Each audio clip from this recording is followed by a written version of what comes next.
Hollywood, California, Monday, March 8th.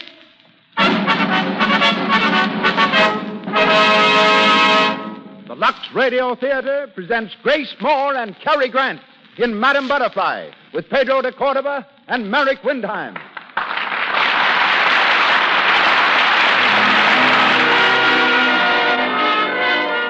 Lux presents Hollywood. Our stars, Grace Moore, Cary Grant, Pedro de Cordova, Merrick Windheim, and Crawford Kent.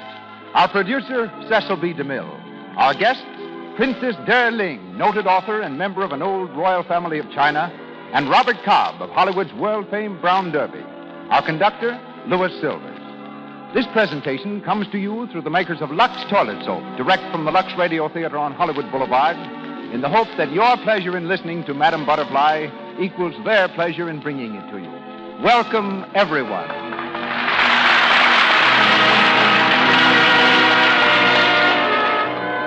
Have you ever wondered, as you take a cake of Lux toilet soap from its wrapper, how can they sell a soap like this for so little? Well, it's true that Lux toilet soap is an amazing value. Will you check off some facts with me? It is made just as the costliest French soaps are made, and of the very finest ingredients. It is mild, pure, snow white. It is delicately fragrant with an exclusive, expensive perfume. It has the special advantage of active lather that prevents choked pores, guards against cosmetic skin. It is only possible to sell a beauty soap like this at a modest price because so many of you, literally millions of you, use it and keep on using it. And surely it is significant that 9 out of 10 lovely screen stars who can afford to pay any price use inexpensive Lux toilet soap to guard their million-dollar complexions. And now, our producer, ladies and gentlemen, Mr. Cecil B. DeMille.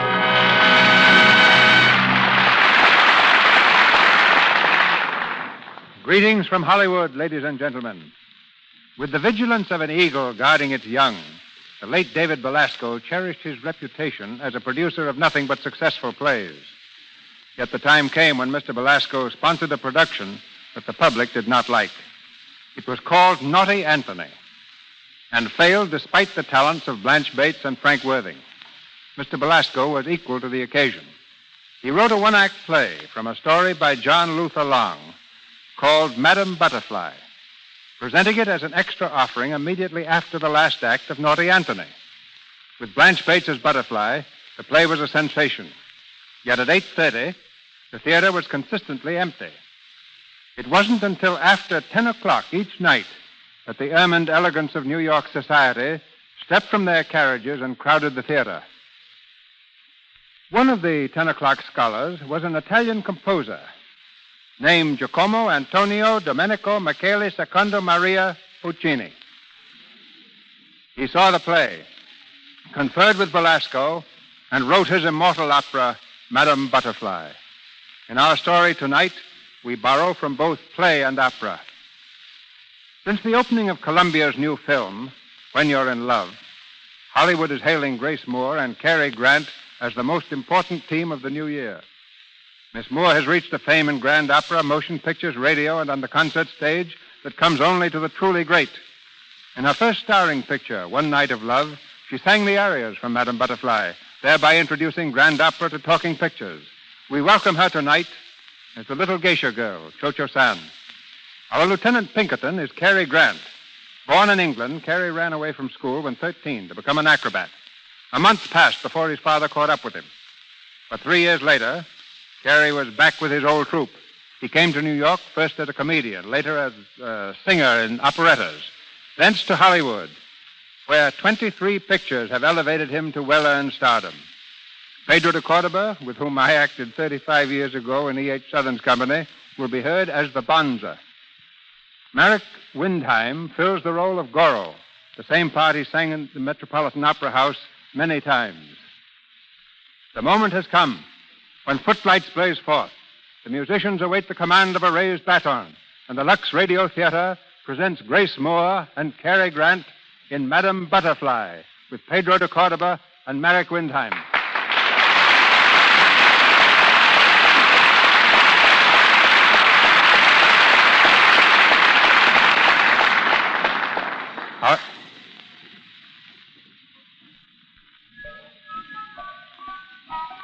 Our scene is the inner garden of a Japanese tea house in Nagasaki.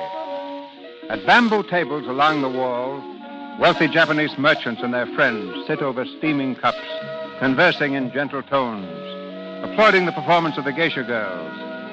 In a far corner of the garden, two Americans, Lieutenant Pinkerton of the United States Navy and his friend Sharpless of the American consulate. Pinkerton stirs restlessly in his chair as Sharpless questions him.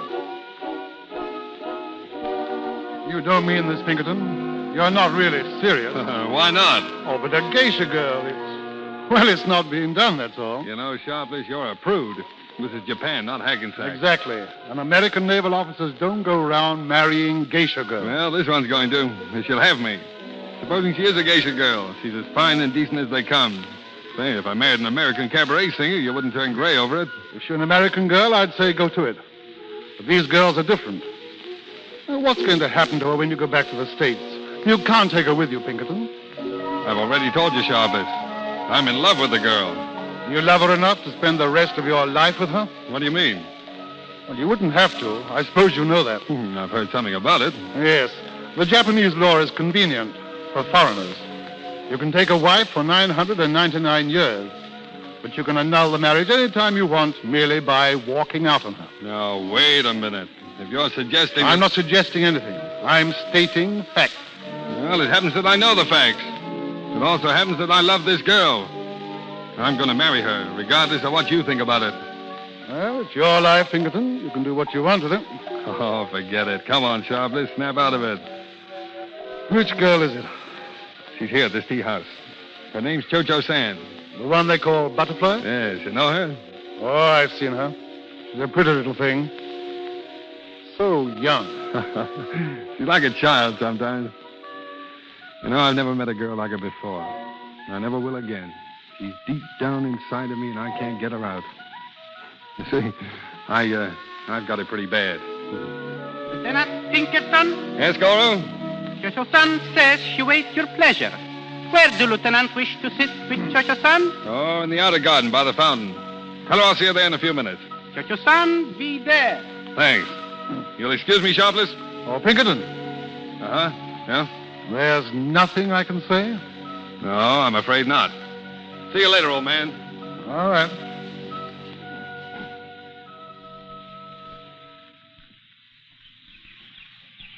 Butterfly. Oh, Lieutenant B.F. Pinkerton. You glad to see me? Always so glad to see you. You bring me something today. A present, Lieutenant B.F. Pinkerton? No, not today, Butterfly. Oh, it is no matter. Well, I'm sorry I forgot. You like me to bring things for you, don't you? Yes, but not for gift. Only that I may show you how happy it make me that you think of me. Let's sit down, shall we? We must not stay long. Soon I must go to Inner Garden to sing there. Oh, they can wait. You're much more important to me right now. Oh, Lieutenant B.F. Pinkerton, how nice things you say. But I am geisha girl, and geisha girl must sing. Mm-hmm. Tell me, do you like this life, Butterfly? Like? It is so hard to tell. It is the only life that ever I have known. Once, long, long ago, when I was such a little girl, I lived at American Mission. Mm-hmm. I remember there how quiet it was, how happy the life. They teach me there to sing, to play, to speak as you, American language. Oh, I remember such a small part of that life. It was so long ago. Mm-hmm. How did it happen that you lived at a mission? My mother, she died. Then my father. I was alone. They take me to mission to live there. But one day came my uncle to the mission and take me away. Mm. My uncle, he is priest, a bonzo. A priest?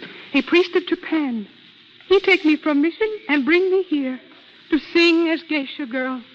You mean he sold you? He is a priest and very old. His wish must be done. Butterfly, look at me. What would your uncle do if you left this place? Leave the tea house? Oh, that cannot be. A geisha girl must stay until some rich merchant buy her for his wife. Mm-hmm. And there are no rich merchants? None that I like. They are not kind in their hearts like you, Lieutenant B.F. Pinkerton. Butterfly, I did bring something for you today. You bring a present? Yeah. Here you are. See? Oh, a ring. But this is not for me. Why not? It is too beautiful, too precious. Those jewels. Oh, it cannot be for me. Darling, listen. In America, when a girl puts this ring on her finger, it means she'll marry the man who gave it to her. But I am not American girl. I know, but I love you, Butterfly. I've loved you since the first day I saw you in this garden. You want to marry me, Cho-Cho-san? Is it so surprising? Oh, one night I have a dream. A man in the white of an officer come to me in a garden where the cherry blossoms fall. He leans so close to me until my eyes can see but him, until he is the whole world to my eyes. And then he whispered to me, telling me of his love.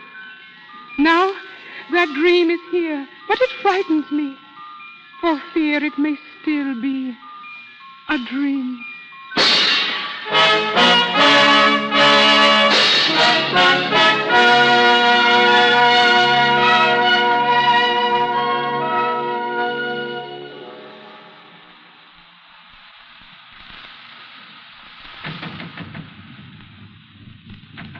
Suzuki, Lieutenant Pinkerton? has everyone gone? Wedding party all gone. Eat many cakes, drink much wine. Well, they're welcome to it. Say, Japanese girls have a lot of relatives, haven't they, Suzuki? When girl marry rich American, always many relatives to help feast. Suzuki outside. Call if you want. All right.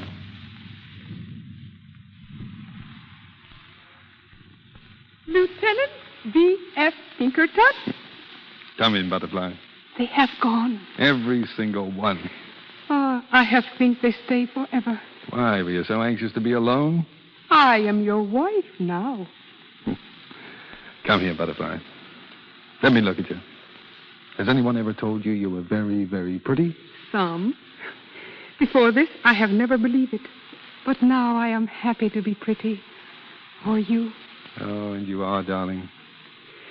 You know what I do yesterday, my husband? I go to Christian mission house. Mm-hmm. For what? I have taken a new religion. What do you mean? Your religion. You shouldn't have done that, dear. You were not angry. Oh, you shouldn't have done it. It is my love that make me. In so many ways must I be worthy of you. Yes, I know, Butterfly, but your family, if they knew about it, your friends... They would hate me. I do not care. For you, I can forget my race, my people. If only you tell me that you love me. Madame Butterfly? Yes, Suzuki? We have forgot your bundle from the tea house. Where shall I put it? Oh, here, Suzuki. I will open it. Suzuki, you have clothes screens? In every room. It rained very hard, Madame Butterfly. Oh, it is no matter. We are dry and warm in our new house. It is not good that it rain on the day of a marriage. It is not good. Well, well, well, there's a cheerful soul for you. Yeah, what have you got in that bundle, Butterfly? You wish to see? Some few things I have for many years. See?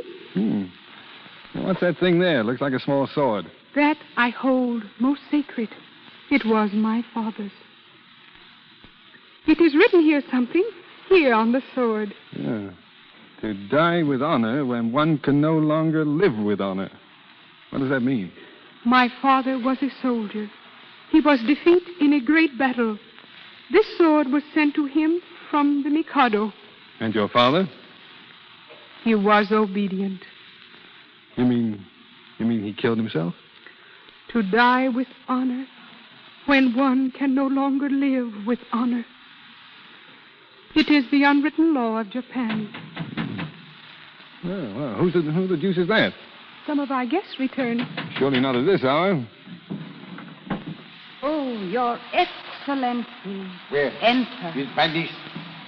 It is my uncle, the bonzo. What does he want? Short your son. Your Excellency. Good evening. 1,000 pardons. But my business is not with you. Niece, come here. Welcome to our house, Uncle. You will have tea. Suzuki, bring tea. I want no tea. I've come to speak with you. To speak with you alone. Uncle. Wait a minute. If you've got anything to say to my wife, you can say it before me or not at all. Dr. Sam, today in the morning, you go to the house of the Christian mission. That is so? Yes, Uncle. It is so. Why did you go there? Why? Uncle, To swear an allegiance to the Christian God. To renounce the religion of your forebears. To bring disgrace upon your family before the Son of Heaven. No. This, I say, is true. I am American wife now. My belief is as my husband. You have renounced your true religion. For this, then, may the skies rain curses on your head. Be quiet. May your soul perish in everlasting torment. May your friends and family turn from you with loathing, and your children shrivel at their birth. Get out. This, I Get out. say, is my curse upon you. As you have renounced your God, so may he renounce you.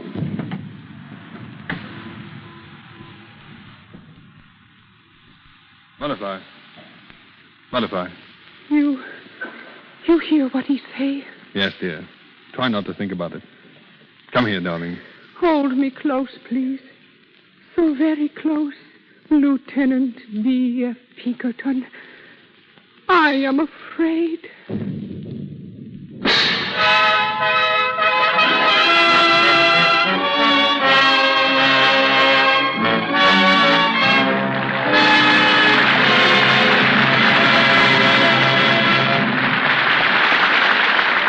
And now, for a moment, let's listen in at the lobby of the Hotel Roosevelt here in Hollywood. At this time of day, it's quieter than usual. But a handful of people have dropped in. From a hard day at a nearby movie studio, from a shopping trip, from sightseeing. As usual, there's a celebrity or two. Look, Tom, isn't that Olivia de Havilland over there? Yes, it sure is. Well, Betty, now you've actually seen a real live screen star. What do you think of it? I think she's perfectly lovely. I adore the color of her hair and eyes, and her skin is gorgeous. After I've shown you one of the big studios and you see the lights they work under, Betty, you'll know why a screen star can't face the camera without absolutely flawless skin. Why, silly, I know that. For simply ages, I've been using the soap screen stars recommend for my own skin. Lux toilet soap. Betty's a smart girl. She guards against unattractive cosmetic skin, tiny blemishes, enlarged pores, dullness, by following a simple rule that will bring results for you. Here it is. Before you put on fresh makeup, always before you go to bed, use Lux toilet soap. Mr. DeMille carries on. We continue with Madame Butterfly, starring Grace Moore and Cary Grant. Almost a year has passed, and despite the curse of the Japanese priest, Butterfly's life with a naval officer has been one of intense happiness. But now comes the long-awaited summons. Lieutenant Pinkerton has been called back to America. In Sharpless' office at the consulate, the two Americans face each other. Sharpless is reading the naval dispatch order. And together with the destroyer President and the battleship Connecticut to leave the harbor at Nagasaki on the afternoon of April the 3rd at 5 o'clock and to set course for San Diego Naval Station. Further orders will be radioed en route. Well, I guess that's that. April 3rd. That's tomorrow, isn't it? Yes. Yes, I did what I could, Pinkerton. It wasn't very much use. They want you back there. What are you going to do about Butterfly? I don't know. This sort of hits me right between the eyes coming out of a clear sky like this. I can't think. I told you once before you couldn't take her with you. I know. You knew you'd have to face this sometime, didn't you? Maybe. I didn't think much about the future. That makes it twice as hard to think about it now. You'll tell her, of course. Of course. When? Oh, tonight, I guess. I'll put it off as long as I can. I'll have to make her understand that I'm coming back. Are you? How do you know? I'll get back all right. Now, look here, Pinkerton. I'm going to talk to you like an uncle. If I tread on your toes, yell out. Well? Weren't you engaged once back in the States? No. To Catherine Forbes? I told you no. That was just a kid affair. We grew up together. Your families rather counted on your getting married, didn't they? Still count on it. What about it? It takes more than families to make a wedding. I was just thinking, if you wanted to marry Catherine, you could, you know. Thanks. And what happens to Butterfly? Oh, you know the law here. It's like a divorce. A month from now, she'll be free to do as she wants. Or she'll forget you, Pinkerton. Don't you believe it? She can't forget me any more than I can forget her. I wish you could. Oh, I know it sounds heartless and selfish, but it will be a lot better. She'll live the life of the kind of life she should live, among her own people. Marry some wealthy merchant. A wealthy merchant? Do you think that's going to ease my conscience? Oh, why should you have a conscience? You've given her a year of happiness. She'd never have had this year if it hadn't been for you. And what about the years to come, the sad years? She wouldn't have those either. You can't convince me, Sharpless. It just won't do. No? I'm afraid it may have to do.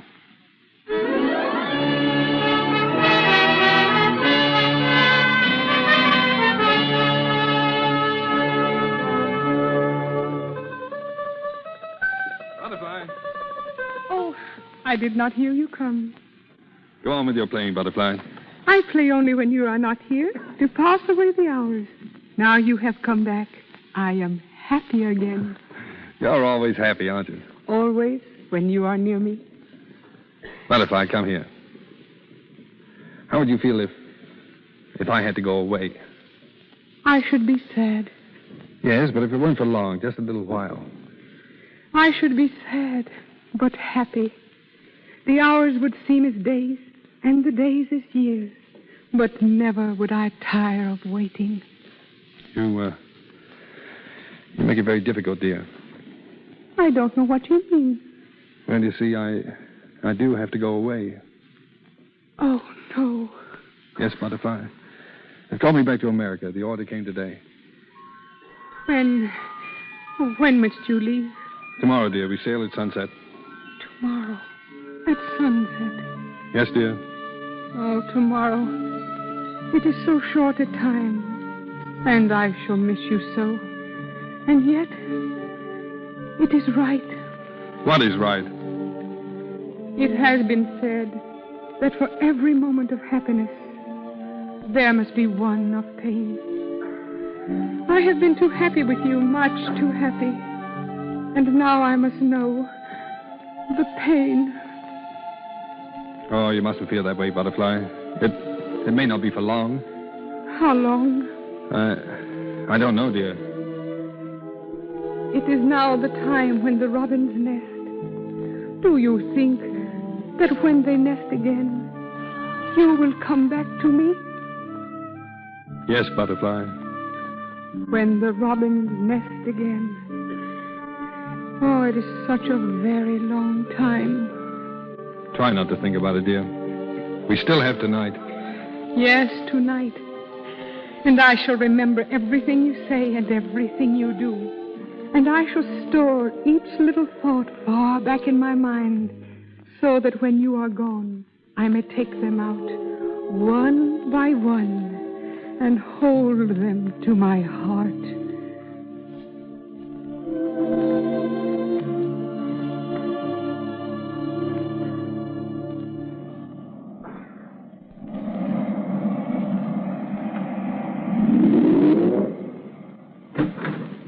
Lieutenant Pinkerton reporting, sir.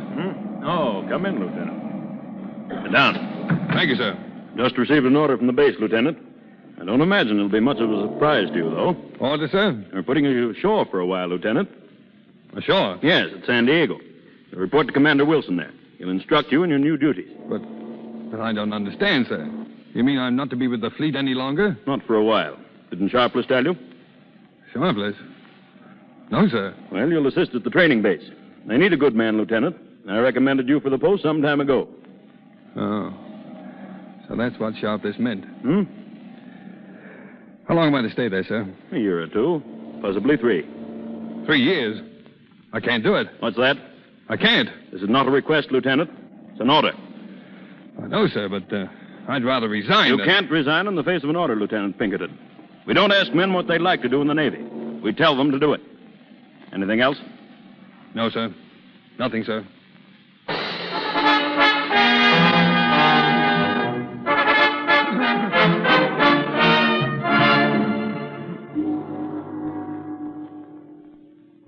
wait a moment, Goro. Now go back to the beginning and tell me the whole story. Slowly now. Very good, Excellency. My name, Goro. I am, what you say, marriage broker. 2 days past, I go to see Madame Butterfly. Yes? I tell her, rich men, Yamadori, wish to marry her. She say, no.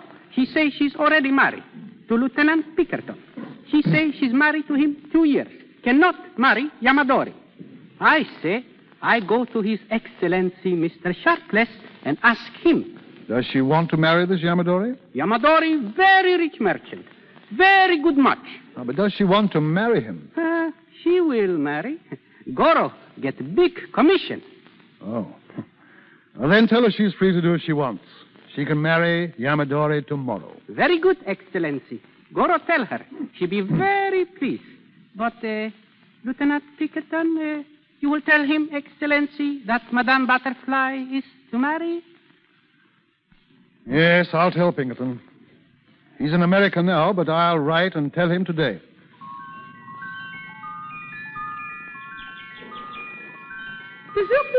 Suzuki! You call Madame Butterfly? Look, Suzuki, out there in the garden. You see that bird? I see. You know what this is, Suzuki? It is robin. Yesterday I see one. Today this is the second. Oh, they have come back. They have come to nest. Suzuki, why do you look at me like that? Twice have the robins come to nest, but still he is not here. But he will be soon. I know, Suzuki. I feel it. Then why do his letters stop coming? First he write to you 1 whole year. Then for 1 whole year, there is no word.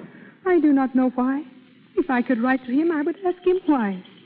But there is reason, Suzuki. There must be very good reason. You do better to forget Lieutenant Pinkerton. You do better to marry Yamadori. No. I have told you. I have told Goro. I have told Yamadori. I no can marry. I am Mrs. Lieutenant B.F. Pinkerton. Never will I marry someone else. Never. Oh, he will come back, Suzuki. He will come now. Oh, yes. If he knew about his little son. He will never know he have a son. That is not true. Why you say things like that? Every night I pray to God, send back her husband to Little Butterfly. Send back the father of her baby son. Many months have come and go, yet is there no sign from the gods. Yet is there no answer. There is answer here in my heart. It say, be brave, don't cry too much, for soon he will come back. But yet have I never heard of foreign husband who returned to his house. You have no faith, Suzuki, but I have faith. I know. It is like the song I sing to him the day before he leaves. The song of the girl who knows her lover will come back. Someday in his heart he will hear my song, and he will come.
For station identification, this is the Columbia Broadcasting System. This is KNX, the Columbia Station, Los Angeles.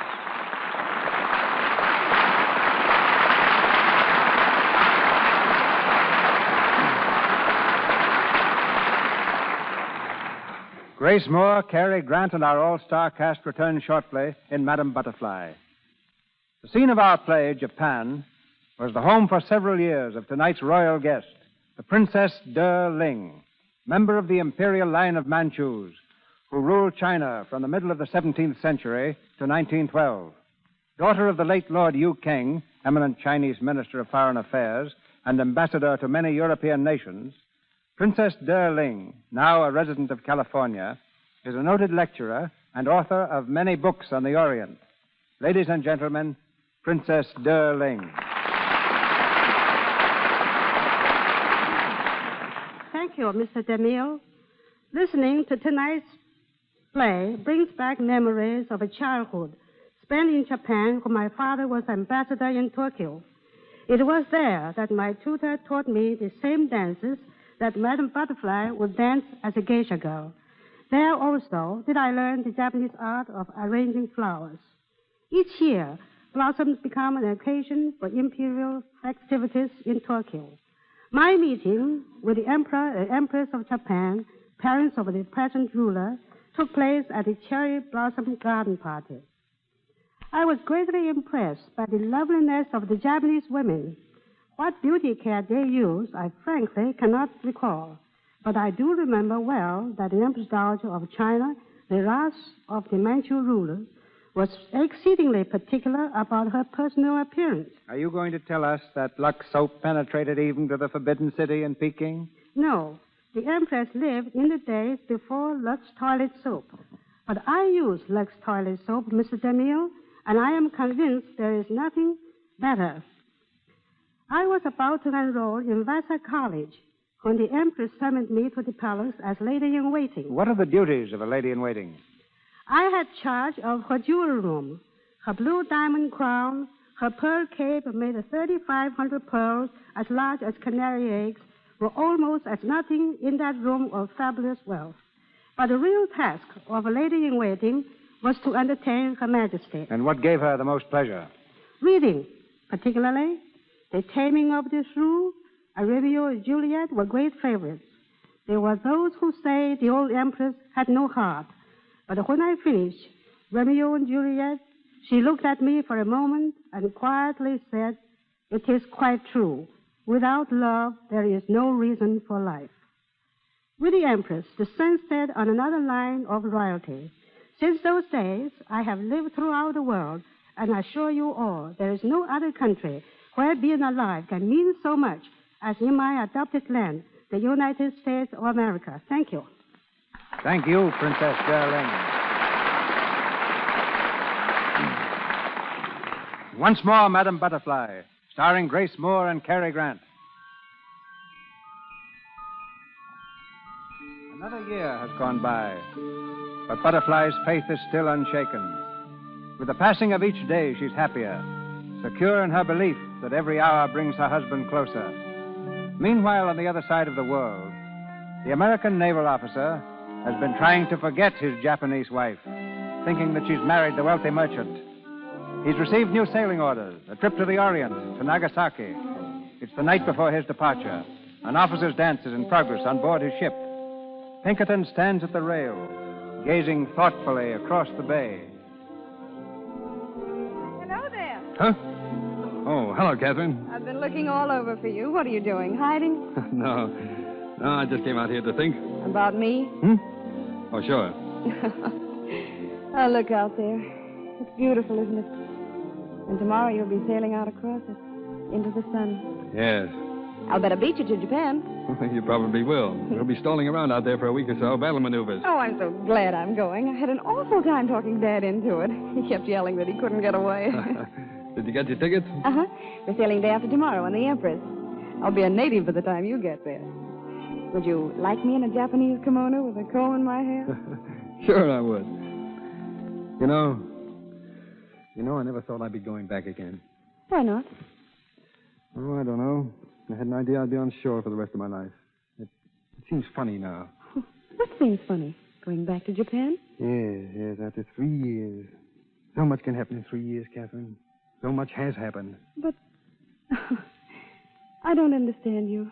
Oh, it's all right. I guess I don't understand myself. But you're acting so strangely tonight. There's nothing wrong, is there? Nothing you want to tell me? No, it's all right. Let's forget it. Oh, wait. It has nothing to do with me, has it? The way you feel about me. What makes you ask that? Oh, I don't know. It's just a feeling I have sometimes. You've known me for so long, and sometimes when you hold me in your arms, there's such a strange look in your eyes. As if you hardly knew I was there. As if you were thinking of someone else. Catherine, That isn't true, is it? You do love me. Really love me. Of course, Catherine. Oh, and I love you. So much.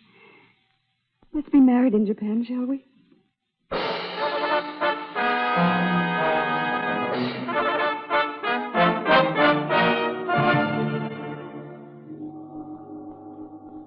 Madame Butterfly? Yes? His Excellency, Mr. Shopless. He is here. Oh, come in. Enter, Your Excellency. Good afternoon. I am so glad you come. Your presence light my house. Thank you. Why did you not come before? Well, I've been very busy. How have you been? Oh, very nice. You've been happy? Oh, yes. Butterfly, I heard some time ago that you were to be married again to Yamadori. That is so funny. Goro, he come to me and say I should marry. But how can that be? I'm already married. Goro, say, when Lieutenant Pinkerton leave you, it is divorce. But I tell him no. To leave a wife is no divorce in the country of my husband. But if Goro was right, Butterfly. Goro is not right. I know. Why do you say that? Well, because I've had news of Pinkerton. News? How is he? Is he coming back? What does he say? Butterfly, I don't know how to tell you this. But if you can still marry Yamadori, I advise you to accept his offer. What? You say I should be Yamadori's wife? Yes, Butterfly. You say that? You, American consul? When you know that I am already married? But Yamadori was right. Your marriage was under the Japanese law. It's not binding. You mean I am not Lieutenant B.F. Pinkerton's wife? Yes. No, it cannot be. Love, do not forget. And when he hear about his son, What's that?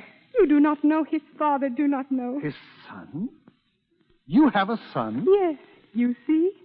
That is love, Your Excellency. You write him, please, for me, will you? You tell him of his baby. Oh, such a nice baby. With just his face, the same hair, the same blue eyes. He will come back then. He must come back then. You hear that? Listen. Madame Butterfly. Yes? Madame Butterfly. Yes. The boats, the 4 American boats. They sail into the harbor. The American boat. Your Excellency, the American boat. He is on them. Oh, tell me. Yes, Butterfly. Are you here, Suzuki? Lieutenant V.F. Pinkerton is come back. Quick, Suzuki, my best dress. Best dress. Oh, Your Excellency, your tea I have forgotten. Oh, it's all right. I can't stay anyway. I am so excited. You will see him at the boat. Yes, I may. Then tell him, please, that I am waiting. Ask him, please, to hurry. I'll tell him. Goodbye, Butterfly. Goodbye, Your Excellency. Suzuki. Here is the best dress. Oh, Suzuki, we must hurry. His room, it must be fixed. His slippers, his chair. That I will do. And me. Oh, today I must be pretty, Suzuki, with my best dress and poppies in my hair, like when I was bride. Rest is the best beauty. He not come yet. You sleep. Sleep? How can I sleep? Oh, no, Suzuki. We will wait for him. I in my best dress and our son in his finest suit. There we shall sit by the window as we have so often. And soon he will be here. Soon. Soon.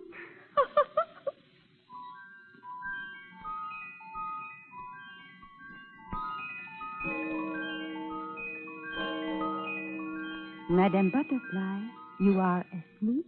Shh. You must not wake the baby. All day have you been sitting by the window, and still he is not here. It is very late. He will come. It must be that he cannot go from the boat.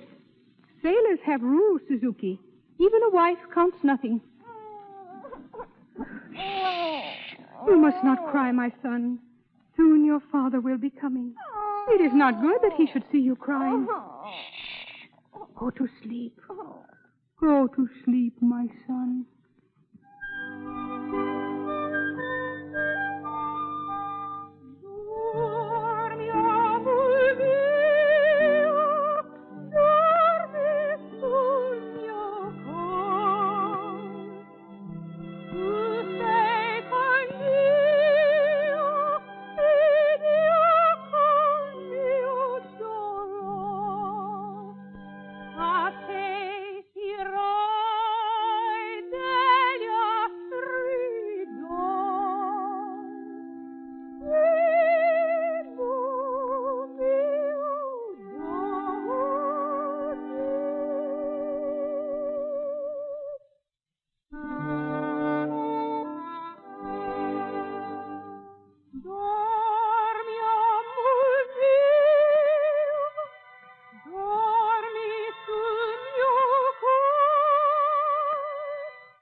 Yes? Oh, come in, Sharpless. I wasn't sure you'd be up here, Pinkerton. It's very early. I haven't been to bed.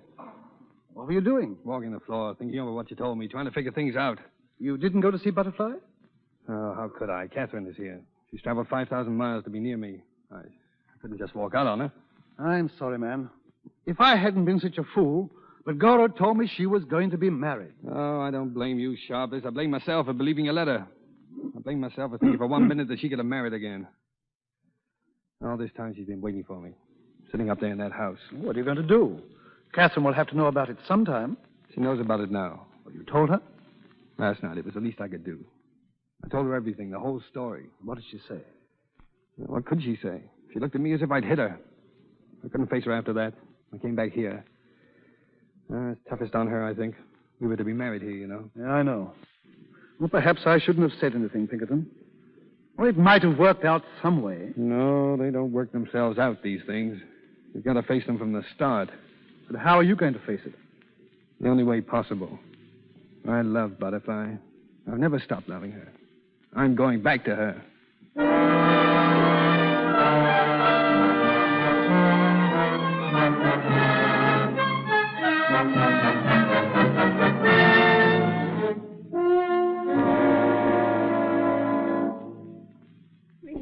I've got to see her. Tell her I've got to. All night she has been sitting up. She is tired. Oh, please, you don't understand. Suzuki! Suzuki, who is there? Oh. This lady has come. She wants to see you. Me? Are you Madam Butterfly? Yes. What is it, please? You don't know me. My name is Catherine Forbes. It's very important, or I wouldn't have come at this hour. It's about Lieutenant Pinkerton. Lieutenant Pinkerton? I have waited for him all night. You know where he is? Yes, I do. Then why doesn't he come to me? Why? Because he thought that you were married again. Because he thought you'd forgotten him. Forgot him? Oh, no. He couldn't have think that. But he did. I know he did. How you know? Because he was engaged to me. Engaged? You know what that means. He was going to marry me. Make me his wife. Make you his wife? No. Oh, I love him. That's why I've come to you, to ask you to give him up. I'll take the baby if you wish. I'll bring it up as my own, but please, don't ruin his life. Don't make him come back to you when he wants to come to me. Did he tell you that? That he loved you more than me? How could he tell me? He's tied to you now. He thinks he must come back. But you won't ask him to, will you? You won't make him give up everything. His career, his life. He loved me. He loved me once. But did he? Really? He might have thought he did, but it couldn't have been love. No, he looked on you as a child, a plaything. No, no plaything. I am Mrs. Lieutenant B.F. Pinkerton. If I am not that, then I am nothing. But he loves me. Now, please try to understand. Try to understand how much better it will be for him. And try to help him. If you love him, you will help him. Better for him? You do see that, don't you? I don't know. But if it is better, you would see him now? When I go back, yes. Then tell him that I am not unhappy. Tell him I wish for him all that he wants. Thank him, Mr. B.F. Pinkerton, for all the kindness he has shown me when he was here. And tell him that perhaps I marry soon another man, a very rich man. Oh, thank you. Thank you, Madam Butterfly. Suzuki? I am here. You heard what she says, Suzuki. She is right. He do not love me. I am no longer Mrs. Lieutenant B.F. Pinkerton. Madam Butterfly. No, do not cry. It is no use to cry, for tears will not bring him back to me again. Some short while ago, Suzuki, you say that I should rest. Go away, Suzuki, and I will rest now. I wish to rest, sleep, long sleep. And when you see me again, look whether I be not beautiful once more. As a bride. What you going to do? My father's sword, Suzuki. You will give it to me. No. No. Give it to me, please. It is there, on the table. Oh.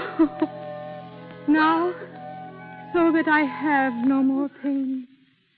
Goodbye, Suzuki. Go now, please. To die with honor when one can no longer live with honor.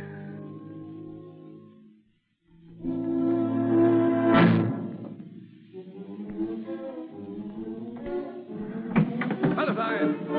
Butterfly, where are you? Butterfly! What have you done? Butterfly, look at me. I'll come back to you, dear. It is too late, my darling. Go back to her. She loves you. Oh, darling, why did you do it? Why, Butterfly, why? Do not be unhappy for me. It is better this way. Too bad those robins do not nest again. Darling. Butterfly. Butterfly!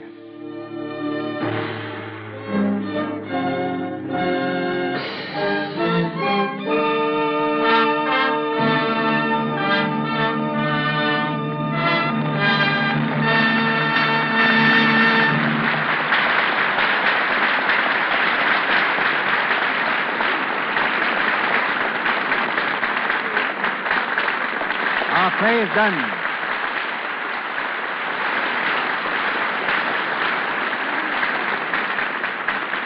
As Grace Moore and Cary Grant return in a moment to the microphone. Around the corner from the Lux Radio Theatre is one of the most widely known restaurants in the world, the Brown Derby. Visitors to Hollywood make it one of their first stops, for it is there that the screen's celebrated stars and executives may be found at any hour, from breakfast through midnight supper time. Tradition has made the Derby a meeting as well as an eating place. Between its walls, many a contract has been signed, and many other writers and composers famous for works born over a cup of Derby coffee. Robert Cobb, president of the Brown Derby Corporation and husband of Paramount star Gail Patrick, is here tonight with a word about Hollywood's table mannerisms. Ladies and gentlemen, Robert Cobb. Thank you very much, Mr. DeMille. But all this finds me a little bit uneasy, ladies and gentlemen, because you see, the landlord of the Brown Derby happens to be Mr. C.B. DeMille. That's all right, Bob. Just relax. The rent's been paid, and there's nothing more I can demand except one of your famous Derby salads for tomorrow's lunch. I might suggest, though, that you tell our listeners how the Derby originated. The Derby was founded by the late Herbert K. Somborn. When his friends tried to discourage him, Mr. Somborn always replied, I could build the kind of a place I have in mind inside of a Brown Derby and still make it successful. Now, we've told our audience from time to time what the stars wear, how they spend their spare time, what they do culturally, how they... Keep their complexions? Yes, I seem to have a vague recollection of touching lightly on that subject before. Then before you go on, I might say that you, with Lux toilet soap, and I, with a bill of fare, are aiming at the same thing, to deliver the very best. The lounge rooms of the Derbies are supplied with Lux soap exclusively for the convenience of the stars. And incidentally, we also use it in our home. Now, let's see. Where were we? I just stopped you from serving a Lux soap sandwich.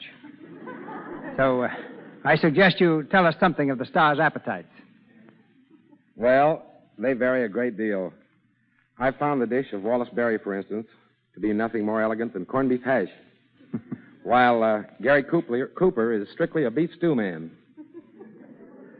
Marlena Dietrich's pet dish is lobster thermidor, and Clark Gable and Carol Lombard go for T-bone steaks. But Joan Bennett likes dainty dishes. Ann Southern keeps in trim by eating non-fattening vegetables. But when George Raft waltzes in, the chef immediately puts on another hamburger deluxe. Stu Irwin and Eddie Sutherland, the director, have a yen for Chinese food, but Joey Brown has no favorites. He likes food and plenty of it. My wife, Gail Patrick, is also a very good customer of the Brown Derby. As a matter of fact, she thinks the kitchen in our home is a place to store trunks. By the way, since I promised to take Gail out to dinner tonight, I'd better say thanks and goodbye, Mr. Where are you taking her, Bob? Oh, we thought we might try something different for a change. Probably go to the Derby. I hope you've made a reservation.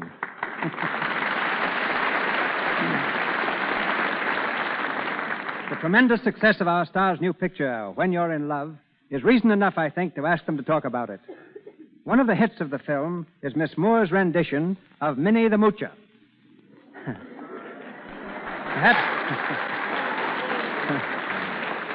Perhaps she'll tell us what it's like for an opera star to go Harlem. Ladies and gentlemen, Grace Moore and Cary Grant.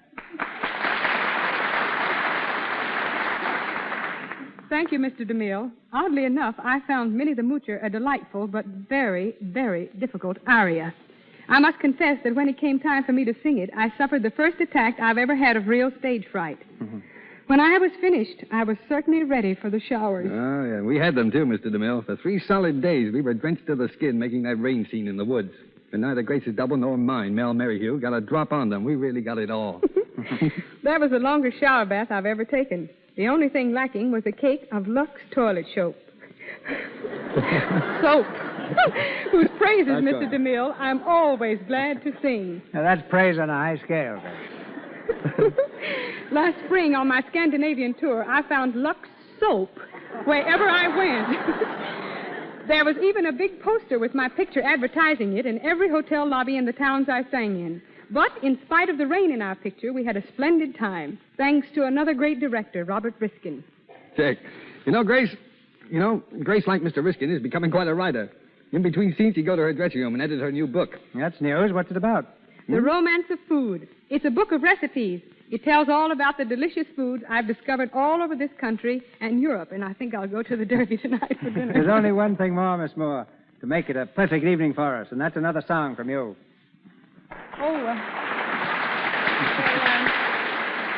What would you like to have me sing, Mr. DeMille? Whatever you'd like to sing, Miss Moore. Well, tonight's program sort of brings back old memories, fond memories. So just for old time's sake, I think I'll sing Chitty Bitty Bee.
To you, Miss Moore, and to you, Carrie, our deepest thanks. We look forward to having you both with us again in the near future. Next Monday night, the Lux Radio Theatre brings you Marlene Dietrich with Herbert Marshall in Desire. To tell you more is scarcely necessary, save that our story is that of a jewel thief, played by Miss Dietrich with such marked success on the screen. Herbert Marshall returns for his 4th appearance on our stage.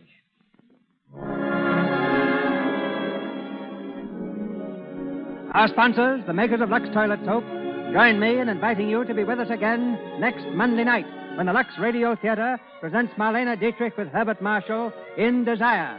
This is Cecil B. DeMille saying good night to you from Hollywood. Your announcer has been Melville Ruick. This is the Columbia Broadcasting System.